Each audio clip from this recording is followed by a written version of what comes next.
You're listening to the Gender Reveal Party podcast. I'm your host, Jay Pryor. This isn't your usual gender reveal party. There will be no baby sex parts. This is the real reveal, where we reveal gender through stories of brave humans willing to share their lived experience. Enjoy the listening. I sure enjoy making it. Welcome back to the Gender Reveal Party. I'm your host, Jay Pryor.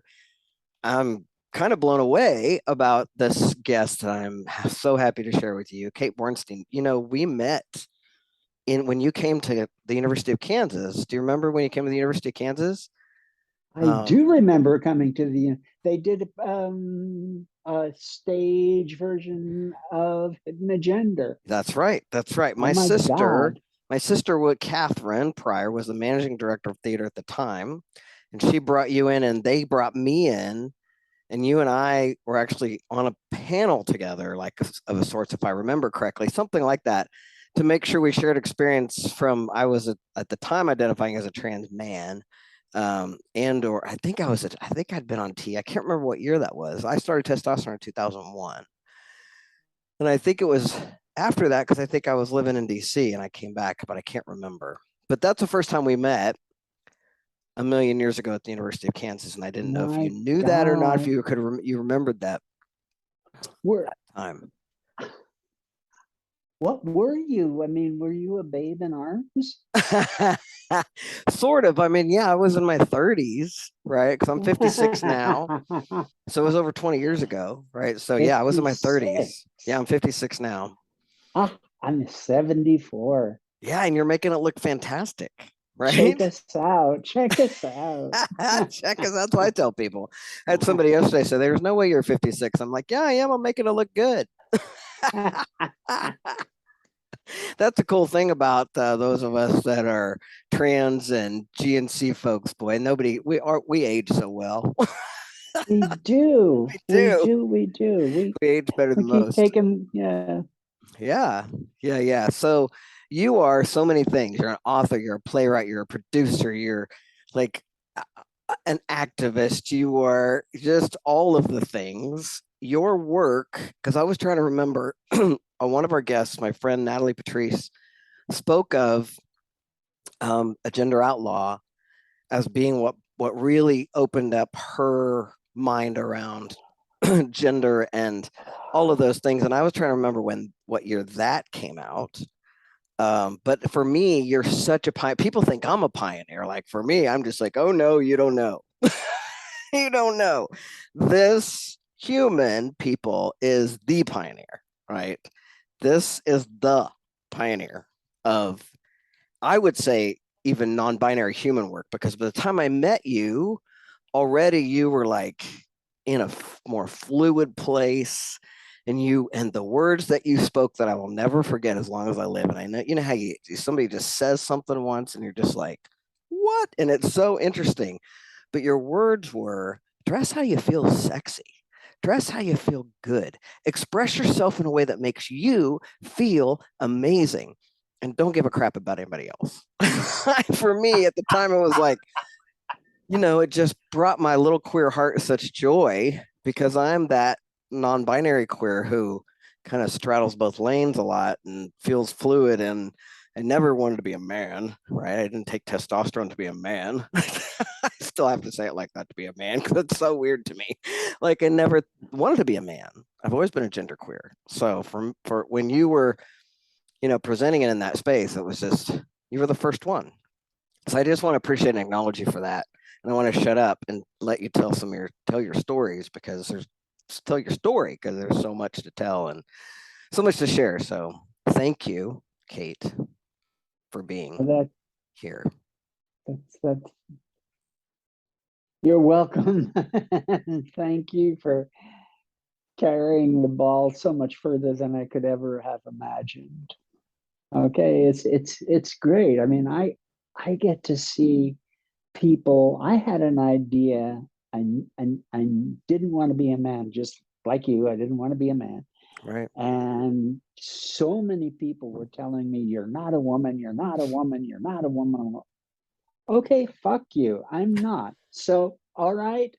And it was done out of like a grudge Yeah. at first. At first, But yeah, I totally get that. and and then all of a sudden it was, whoa, Right. whoa, this is what them Buddhists are talking about. Not one, not the other. Holy Right. shit. Right. And there were no words for it. I just called myself not man, not woman. Right. Bless the heart of some smart person, I don't know how many years ago, who came up with the idea of non-binary. Love Bless their, that who was word. that person? But God bless them. That's right. Universe bless them. Oh my. Thank you. Thank you. Right. We didn't have any words for it. No, Yeah. no, no, no. I used the word genderqueer, but the only people who knew that word were in the queer community, right? It was just other queers. You couldn't say, I didn't say that to other people. I just let them assume I was, I always call it undercover white guy. Well, if we want to get into words, I mean, there were words. Okay, warning, I'm going to use a word now that was very popular back in the day Yep. and is considered a slur today. That's a word coming up. Ready? Here Yep. we go. Three, two, one. Tranny. We Oh called God. ourselves trannies, I did and too. it was no big deal back then.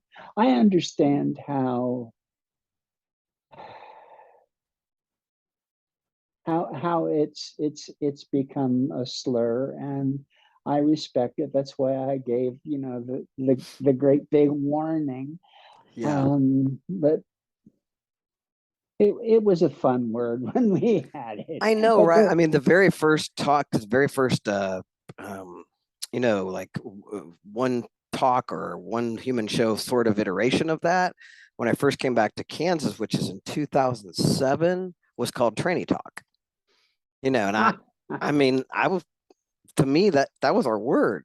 And so, for me, it's been a frustration for me. And and mostly it's like I can understand how people think, because I consider it almost like a lost art that the younger generation has taken all the words that we owned and were empowered by, and now they call them slurs.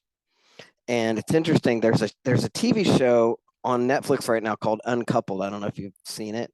It's Neil Patrick Harris and it's a gay male huh, sitcom, oh, right? It's a gay male uh sitcom. Well, in nice. one of the episodes, an older gay man is dating a younger guy and brings him in with his older friends. And he says something about we homos, blah, blah, blah. And the younger guy goes, we don't say those, we don't say that. Right. And you can hear him kind of being drifting off, going, we don't say that. And it's so interesting because this is something that has come up for me a couple of times. I really hurt a kid's feelings one time, and I didn't mean to, but I had used, here we go, another slur, the dyke. I've always called myself a dyke when I was a woman. I was a dyke. I That's was a a butch. slur. Oh, they call it the D slur. So I had this kid come up to me and say, you said the D slur, and I didn't understand what they were talking about. And so I kept saying, what Oh, word are you talking? I did not wow. say it. And so finally they had to spell it out. And they said dyke. And I immediately started laughing because to me, that's not a slur. That's who I am. That's who I am. Right. So unfortunately I hurt this kid's feelings and like I didn't mean to, but it was one of those things where this younger generation, all those words that we really own to empower ourselves, fag, dyke, all of it. Let me in. Um, my whole goal when I transitioned and became a woman was I wanted to be a lesbian. I wanted to be a lesbian so bad, and a lesbian said no. So I ended up with the Dykes. That's what they call themselves, leather dykes in Seattle. And after 2 years, the matriarch kind of put her hand on my shoulder and said, "You're a daikon." You know, it was like a moment of arrival. I'm sorry to hear it's a slur now. You're No, going to have it's to put sad. trigger warnings up I before know, this everywhere. episode. Exactly. Everywhere. Well, they're kind of people who listen to me are used to these conversations because I've been out since 85. Right. So I mean I've been out a long time. And along that journey, the language has changed. And in the beginning, boy, embracing that word as butch and dyke for me, just it saved my life. Like for me, that was who I was, and it was the first time I ever felt at home in my skin in my life. Well, what are the words that folks are embracing today? Because Um, there's always going to be Gay, words. lesbian, bisexual, transgender, non-binary, like those kind of words. I apparently, I mean, my kid uses queer. Queer is an okay word, I think. We play around with the word queerdo because my friend is my 12-year-old likes to say weirdo, so we say queerdo. My 12-year-old is an identifies as an I think a demiflex right now or non-binary human, Ah, and uses all the okay. pronouns. Wow. All Yeah, right. All yeah, right. yeah. So it's an interesting world. There's a divide in the LGBTQ world, and you've alluded to it, um, but it's never really talked about. Right, And let, the word straight is synonymous with heterosexual, right. but really, straight was a word that beatniks used along with square to mean someone who wasn't hip, someone Ah, yeah, they were straight people. yeah, And it had nothing to do with their sexual orientation. It had to do with they were really boring yeah. and and just kind of opposed to more people who expressed sexuality and gender more radically. And Hmm. so within LGBTQ, there is a straight queer divide. Hmm. And there are, for example, gay men and lesbians, bisexuals, transgender, who just want that's not their big thing. They're like everybody else. Um, but and this is not a bad thing. No, God damn it. I'm not by saying I'm not that, I'm not saying it's a bad thing. right. But all they want to do is be like everybody else. Yeah, Okay. There are some of us who don't want to be like everybody else. There's some of us who want to fuck in the street. There are some of us who want to just, like you said earlier, dress crazy or change things around. And we're queer, and we have not gotten together. Um, it happened early on that gay men, especially the gay men who owned the gay press, um, mounted a campaign to keep T off of LGB because, well, it wasn't on there to start with. And it was because back then T was seen as a very queer thing. Now T is, I don't know if I fall under T anymore. oh yeah. I think I fall under the Q. Yeah, me too. Um, The T, and especially the T is forming into the LGBT, uh, for people who very much when they transition, they go the completely the other side. Like they just, it's almost like they step into a different box and then they go stealth, and and that's how people want them to be, right? that's So what I did. Wait a minute. sure, That's no, no, no, same, exactly same, what I same. did. Yeah, Okay. well, I didn't. I always identified as a gender queer, and I was on testosterone and that doing that thing. But I do have friends who really, like, for them, they are born in the wrong body and they were men. And I'm not, again, I'm not saying that there's anything wrong with that. I'm just saying that our culture now has really, I feel like, accepted those people in a much broader scale, as long as you just go from this box to that box. It's those of us in the middle of the boxes that are straddling the boxes that are usually the queers, the ones of us that Well, are that's continue to, when I first wrote Gender Outlaw, I was really snide about that. yeah, And I the first edition of Gender Outlaw basically said that non-binary identified trans is much, much better than binary identified anybody. Right. And I got in a lot of trouble I with bet. Yeah. binary identified trans women Right. and men. Sure. Um, and so in the second edition, I straightened that out because they're family. Right. That's the thing, Yeah. the straight and the queer divide in LGBTQ. We don't want to We're do it. fucking We're family. all fucking Uh, family. both sides of us see the other side as poor relations, but they're Yep. family Yeah. and we got to hug each other. You Yeah. were saying that earlier in the beginning, Yeah, and I that's think what that it is. that's our goal is to create a space where we all can show up and be included and even in corporate America, I just got back from the National Gay and Lesbian Chamber of Commerce conference, right? Wow. Every almost every corporation was there, right? If you can think of a big corporation, they were there and they have a supplier diversity people and they're working with certified queer businesses and they are and there was a lot of trans people there and there's more coming every day and non-binary people and I think that my point is the language. I mean, it's happening. I really feel like it's happening. I also think because it's happening, we're getting people kicking back in a big way. We always have a backlash. You and I have been in, God, for here forever, and you've been here for longer, and it's how it is, right? One step forward, two steps back. We scare them, Oh, I would say and two then steps forward, one step back. yeah, two steps forward, I one think, step back. Exactly. We make a yeah. lot of progress, and then and then we make a lot of and that's how movements work, right? That's how we work as humans. We expand ourselves, and so yeah. So I just like to affirm that it's all unfolding as it should, right? Yeah, we're at a pretty rough moment. And it's not just LGBTQ folk who are at a rough moment. There's a new divide. It used to the war between the sexes used to be men versus women. And that's what I grew up with. That was the war between the sexes.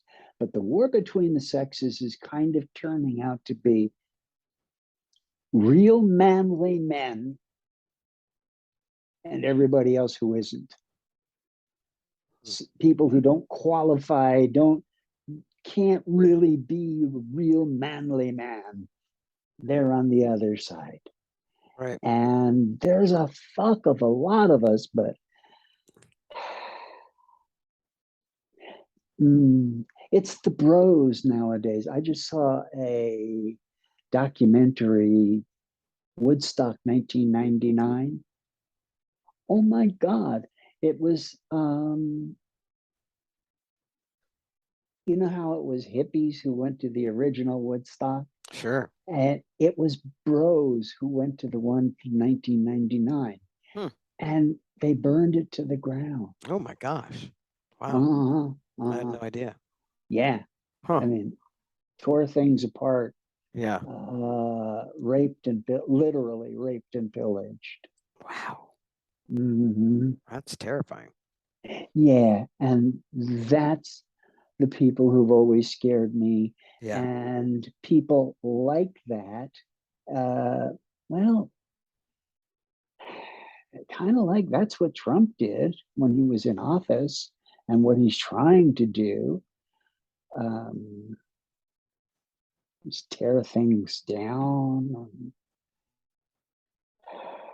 In England, there's an old queer organization called Stonewall, and it's LGBTQ. And a year or two ago, maybe 3 years ago, some lesbians, gays, and bisexuals dropped out and said, no, we're the LGB movement because you're just too much focused on transgender. And that's not right.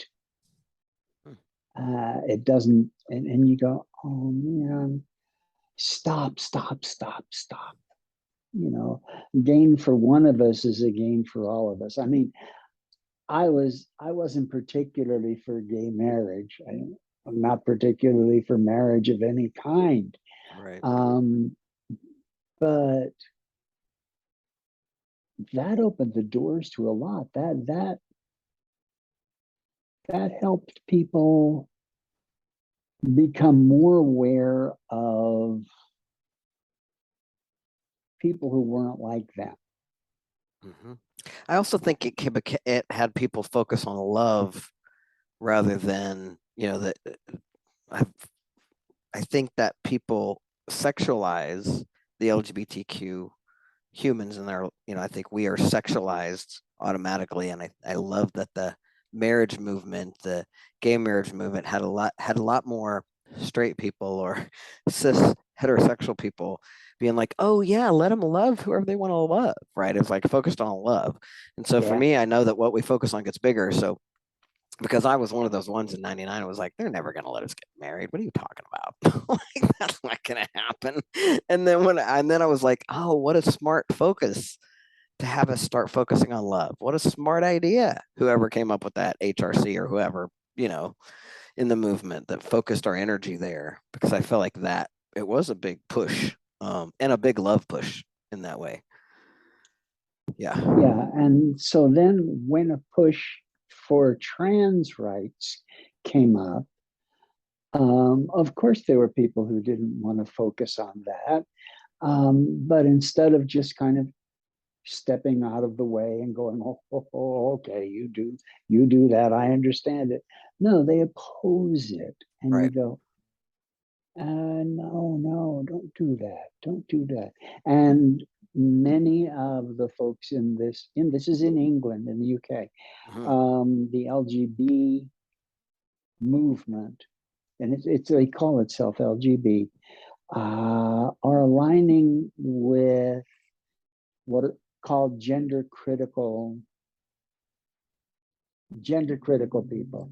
These are people who say that trans, non-binary, and genderqueer is an ideology, and it is ruining our youth.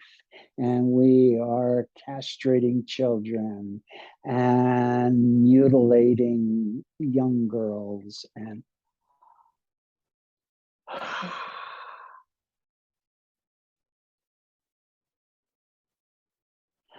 And I'm trying to write a new book, Hmm. and my focus is coming up with a system of looking at gender that doesn't exclude anyone.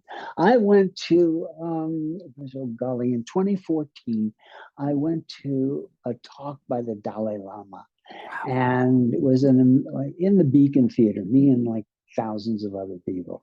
I was way up in the heavens, way back in there, but he gave a talk called "Profound Wisdom and Vast Compassion: The Essence of Eloquence." Hmm.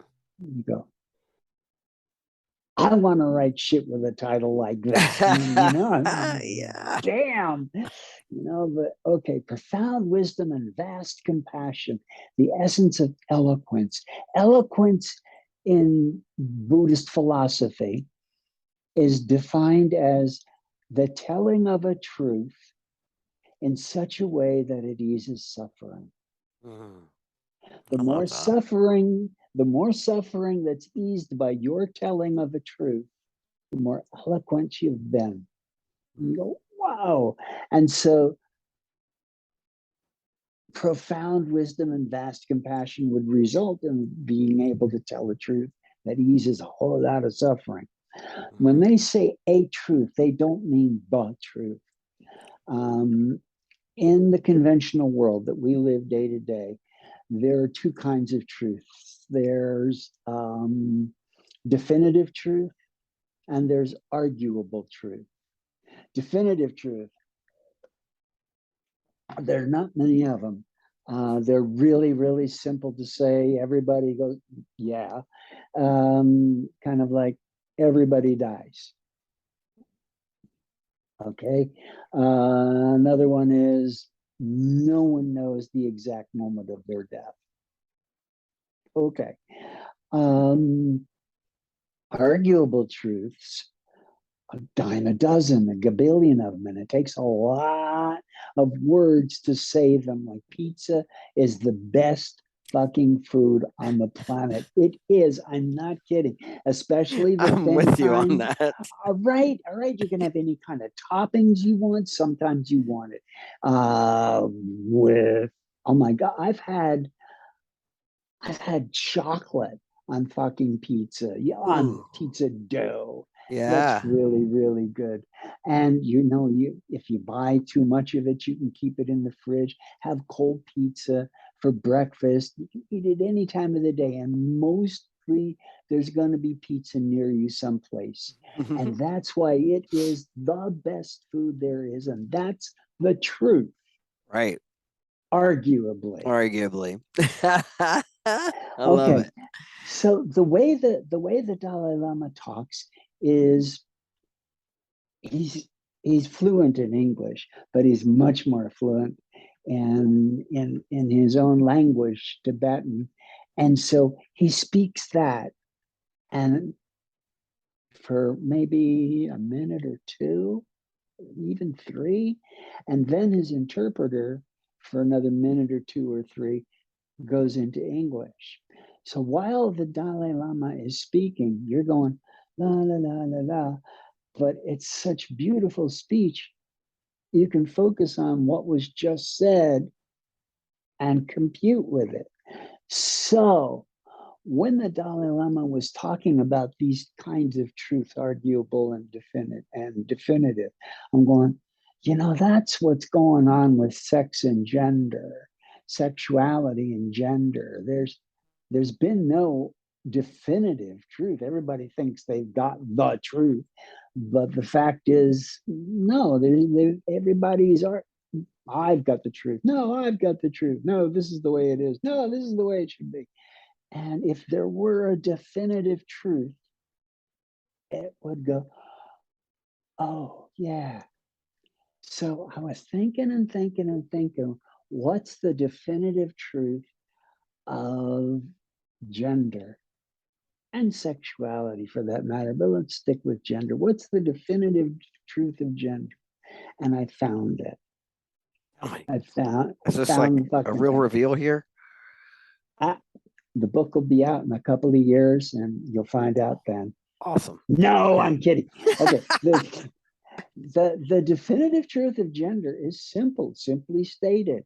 Um, Gender is relative. And if you want to complex it up, gender is relative to context and point of view. There It you go. is. You can't argue that. But everybody's going to hate that. And because you can't use it for anything. Right. So the challenge, I know I'm talking a lot and I want you to say a lot I after don't know. me. I want you to keep talking. The, the challenge is to come up with an arguable truth that will ease much, much, much more suffering than it causes amongst as many people as you can reach. Got it. That's what I'm trying to do with this fucking new book. I totally got it. An arguable truth. I'm Right. not I already found the definitive truth. Everybody's gonna hate it. Right. But an arguable truth that Well, it for me even that your mom would kind of go, oh yes, okay, I can see that, dear. right. Right. And for me, that arguable truth is that sex and gender are not the same thing. I mean, I do have people who argue with me about that. I don't want to argue with them. I just want to keep sharing stories of people who we're talking about gender. We're not talking about genitals, which for me is sex parts and gender are not the same thing. I totally agree with you. And a fun way of looking at that is that sex and gender are both based in the body. That's a fact for tens of thousands of years. And the body is roughly a binary. We know it isn't a binary. We know that there's a lot of overlap between male and female, but for purposes of argument and purposes of letting people have what they want to have, body's got male and female. And that means you're looking at sex in two dimensions, male and female. You can plot it on an XY axis. What If about the you're in intersex people? 1.5% of the population. no, I know that, but I'm trying to. I get it. I'm just saying that that world, like I want us to bust out of that access. We have. That's the point. Okay. As soon as you add intersex into the equation, as Hmm. soon as you go, wait a minute, there's more than body there, there's mind, there's an understanding of that body that hasn't been there before. That Okay. would include intersex, that would include trans, that would Okay. include non binary. Okay. So instead of an XY axis, you've got an XYZ axis, three dimensions. Got it. That's what happens when intersex says, wait a minute, what about me? Right. That's what happens when gender studies, asks for funding. There's now this three-dimensional space in which we have all these wonderful possibilities. And even that's incomplete because the three-dimensional space we've been working with in gender has to be someplace and it has to exist at some time. So you have to add space time into the equation. For sure. As soon as you do that, and if you can go, yeah, that's really true. This is arguable truth. Um, you have to also admit that sex and gender are changing all the time. They're moving through time, they're moving through space, and with every motion, uh, they're changing. And gender becomes a series of stills, like in a movie. Right. Um, and at that point, there's less tendency to grab for, oh, that's my sex, that's my gender, I Right. want that. No, no, no, no, no, dear. You can have something like that as long as you know that it's still moving and it's changed. What you're grabbing for wasn't that 5 years ago. And 10 years from now, you're not going to want to be that. You're going to want to be something else. And that'll be fun. Yeah. That'll be fun when This is one of the you'll, reasons I'm grateful I have a 12-year-old and oh, almost wow, 13-year-old sure, because sure. they're even though they are in a school because we're in Kansas where they've been bullied, right? They've been picked on and bullied. Even though that's happening in their school, they also have this little pocket of friends that are doing exactly what you're talking about. At the age of 12, they're already knowing that we're going to shift and change and grow. And we identified last year as this, and now we identified this year as this, and they're calling themselves polyamorous, and they're not even kissing. They're just like texting each other, but they're polyamorous because they text more than three people. I don't know. It's just fascinating to me. It reminds me of my mom. Back in my mom and dad were married in 1938, and my mom talks about when she was a young person, she went out with groups and she dated lots of guys. Right? She was like, we didn't go with one steady with one guy unless you were really serious. Like that was like not a thing. And it's just, I don't know. I would like to affirm and see it as this all the work that you've done, all the work that I've done, all the work that's being done is creating a space, even in a school where they're getting bullied, even when it's more popular to play football and do these things than to be a nerdy queer kid. Still, they are being affirmed in a way that is completely different than you and I ever could have conceived of at 12, which has them see things as more possible and more fluid, and they're having success in life as a queer, demiflex, whatever they are today, human, right? And so blessed.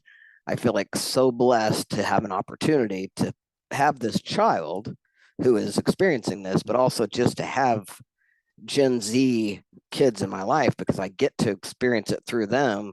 This like, holy moly, we didn't I didn't know this was going to be possible. Like, we're our job is I've always said I want to work myself out of business. Like I don't want to have to do this, right? So I just feel so blessed by that. So I hope what I was going to ask you out of that long story is, do you have like are you friends with, do you have Gen Zers in your life? Do you have the younger, because aren't they just amazing? aren't you just Don't you just love them? Yeah, yeah. Yeah. You go, okay, it's in good hands already. You right. Yeah. know, Yeah. I mean, and I to some degree it's like, oh, I think we can, yeah, I think it's going to be okay. I can fulfill my purpose as an elder by providing comfort and context, you know. Right. Okay, here's how it looks in the longer range. I can do Right. that. Right. And I can comfort Yeah. and provide safety. That's And my job. safety is like a huge piece. All right, I'm going to ask you a strange thing. Ask me a strange thing. Are you able to pause and then pick it back up again? Oh yeah, yeah. We can pause. Okay, I mean, we can. my cat is at the door, Oh yeah, yeah. Go and ahead. I mean, boom, ba my boom, ba assistant will boom, ba just edit boom. that out. Go ahead. Okay, Oh yeah. excuse me. No, you're good.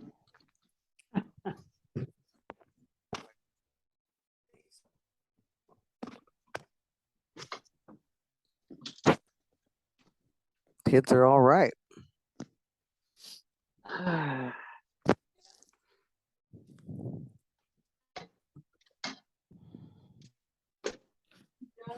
No, but What kind of there's kitty do you been a have? cat.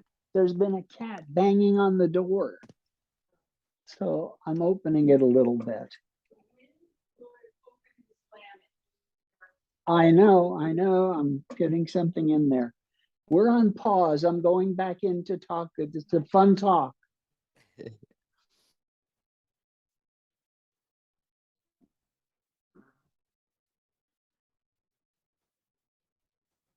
Maybe your kitty will join us.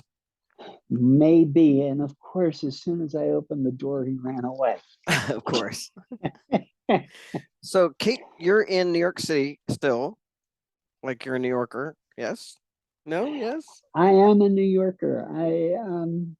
But we divide our time. My partner and I, Barbara Corellis, divide our time between New York and the South Shore of Rhode Island, Oh, nice. where she grew up, and her parents left her the a little house on the South Shore Nice. that we live in. It's like a big New York apartment. Ooh, So nice. we're really happy with it, and we spend 50-50 time. That's fantastic. And you're clearly working on a book that we can see coming out in a couple of years. And so I where can think people so. find you, and how do we, if they want to know how to get a hold, or like, find your work, find your stuff. I want to make sure that they know how to do that. You can put my name into Amazon or any used That's true. bookstore, Anywhere. Google. I'm not on Facebook. I'm not on TikTok. I'm not on Instagram. I I'm with you. was, and I can't. I'm not, but I am on Twitter, Oh, and good. it's Kate Bornstein, one word, and I totally answer any tweets that come my way. So Good, good, good. that's a good way to reach me. So we're getting close to wrapping here. I was, you could, in all you've seen and done and created in your world, and again, I just want to appreciate for who you are for the world. But what do you want to? What would your any advice to folks that are listening? We have a very, a lot of our listeners are some of us queers, but most of them are cis humans that are, just want to educate themselves and be better humans, which is really delightful. Yeah. My advice,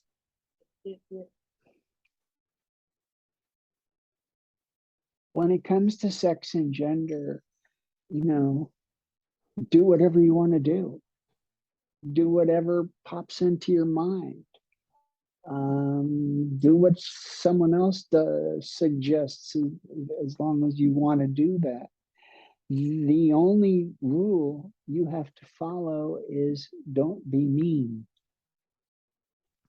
As long as you're not being mean, you can do anything with sex and gender. Anything. The only trouble is that most religions have something against a lot of forms of sex and gender, and they say you'll go to hell. What I'd like to do is give your readers and listeners a get out of hell free card. Nice. Okay, we're going to flash it up on the screen Okay. now, All right. and here's the terms. You do whatever you want to do. You make your life more worth living. You fuck who you want to fuck, kiss who you want to kiss. Just don't be mean. And if you get sent to hell for something that was not mean, hang on to the card, give it to Satan. I will do your time for you. Nice. I I love it. will. I I will. love it. I love That's it. the deal. Don't worry about me. I'm like a super bottom. I'd be happy. But I love you. and I will send you Get out of jail. The get out of hell free the card. I love it. exactly, and That's it'll work perfect. if it's on your phone. That's awesome. That's so Okay. great. I love it. Thank you so much. Thank you for the gift, and thanks. I know our listeners will be really, really grateful for that gift. And again, thank you for who you are, for my generation, for the younger people, for just for being yourself and being willing to be out there. Right. I mean, nobody really gets that. People always tell me I'm courageous, and I always think I'm just being myself. And I get that it takes something to be ourselves, and right now we are probably less safe than we've been in a while. And so to continue to be out and to be talking and to be having these conversations, I really appreciate you doing that for and with us. And the appreciation goes right back at you. This podcast, your one man show. Um, I don't know if we can point people to that from your website here. Sure. Yeah, it's on the Oh golly, genderrevealparty.com. it's fabulous. It's a great show to watch, and Thank you so much. I Like, do you enjoy. just Oh yeah, like I don't need anybody else to ever tell me anything else about that.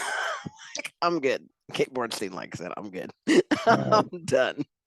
So thank you so much. So the rest of you, please don't forget to like us, subscribe, tell all your friends. We also have a Patreon page if you'd like to support these conversations. Check that out over there. We really appreciate you, and we appreciate you listening. And come back next week. Hey, thanks for listening to the Gender Reveal Party podcast. I hope you loved it. And if you did, would you take a second and go do all the things like subscribe, rate, review, tell all your friends? Apparently, if you do that, the podcast platforms are more likely to share it. And if you think these stories are important, please take 3 minutes to just go do that. I'd really appreciate it. Also, I'd love to connect with you on social. On Instagram and Facebook, I'm at the Gender Reveal Party, and on Twitter, I'm at Prior J. It's a real joy and privilege to bring you this podcast. Come back soon. Love you, bye.